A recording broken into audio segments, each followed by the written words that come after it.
Anda um novo espectro pela Europa, o espectro do colonialismo. Ele assombra especialmente os museus que guardam, expõem e interpretam o seu legado, muitas vezes roubado ou adquirido ilegalmente, algo quase sempre silenciado nas antigas metrópoles. Em Portugal, o espectro tem rondado em forma de debates sobre racismo, sobre a visita do presidente ao Senegal e sobre o Museu das Descobertas. O discurso de Macron em 2017 em Ouagadougou, Burkina Faso, sobre a África e a intenção de restituir os objetos dos museus aos africanos marca uma mudança paradigmática na abordagem do tema. Na Alemanha, o passado colonial deixou de ser uma sombra para assumir contornos contundentes e chegar ao centro do poder. No Tratado de Coligação de março de 2018, os partidos do governo comprometeram-se a lidar com a questão colonial. A 14 de maio, a Ministra de Estado da Cultura, Mónica Guterres, apressou-se a lançar o Guia Prático para a abordagem das coleções oriundas de contextos coloniais da Confederação Alemã de Museus, apesar de provisório.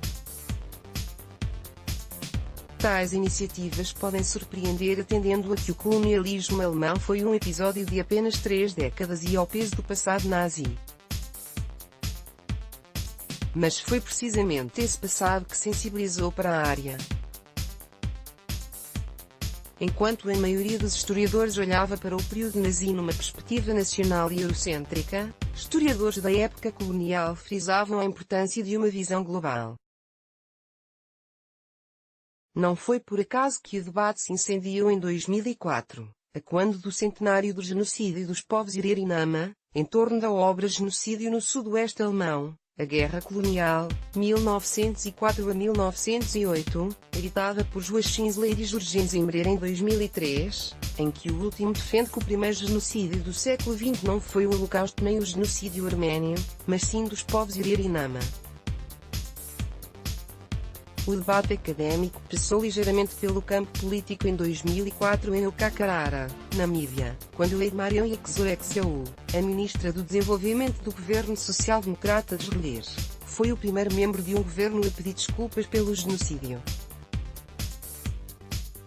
Porém, tais impulsos foram travados pelo receio de reparações e pelas grandes coligações de Angela Merkel, de palha de perfil político e cultural.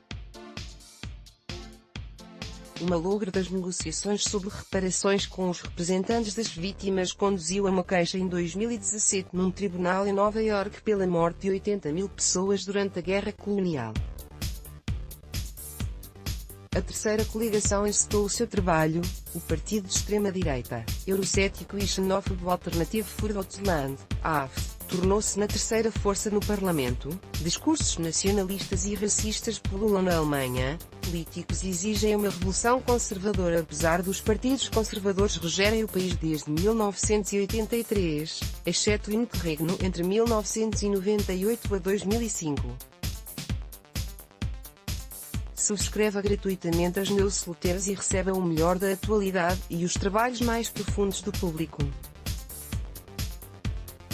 Subscrever-se. Apesar deste contexto, a questão colonial está consignada no Tratado de Coligação e Guterres se apressou a anunciar um guia prático. Isso não se deve tanto à iniciativa própria, mas a pressões da sociedade civil, a rivalidades entre os partidos de coligação e a um desejo de manter alguma compostura internacional. Em 2007, foi fundada a Associação Berlim Postcolonial, que reúne várias pessoas em organizações civis na luta contra o racismo e pela lembrança do colonialismo. Seguiu-se o Centro de Investigação Hamburgs, Postcolonial Zerg na Universidade de Hamburgo, com o apoio da cidade de Hamburgo, que têm vindo a investigar e salientar a amnésia colonial alemã. Recentemente, o ministro da Cultura social-democrata de Hamburgo, Carsten Brosda, pediu desculpas pelos crimes coloniais em nome da cidade.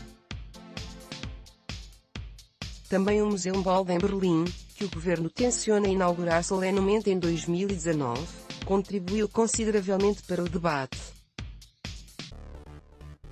Envolto em polémica desde o início porque está a ser edificado no sítio do antigo Palácio da República da RDA, que foi detonado após a reunificação, mas com a fachada barroca do palácio que o precedeu, e por ser financiado por organizações movidas por uma nostalgia prussiana, os responsáveis desceram o plano de reunir coleções etnológicas para dar um verniz tolerante e humanista ao projeto. As críticas à abordagem paternalista dessas coleções não se fizeram esperar e culminaram na saída de peritos do projeto, entre eles Benedict de Savoy, conselheiro atual de Macron. É neste contexto nacional e como resposta alemã ao desafio de Macron que a apresentação apressada do Guia Prático por Guterres, que também é responsável pelo Museu Humboldt, deve ser lida. Ele reflete bem o estilo alemão em contraste com o francês. Enquanto Macron anuncia pomposamente uma visão, a ministra de Merkel reage cuidadosamente e sem tomar decisões claras. Ao concentrar-se na investigação da proveniência e na digitalização dos objetos, Berlim defende-se de críticas de inação política, dá uma aura de rigor à abordagem da matéria e aos museus alguns anos de tréguas. Até a investigação estar concluída, anos se passarão.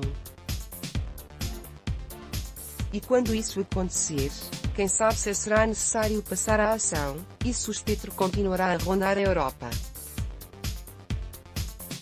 A autora escreve segundo um novo acorde ortográfico.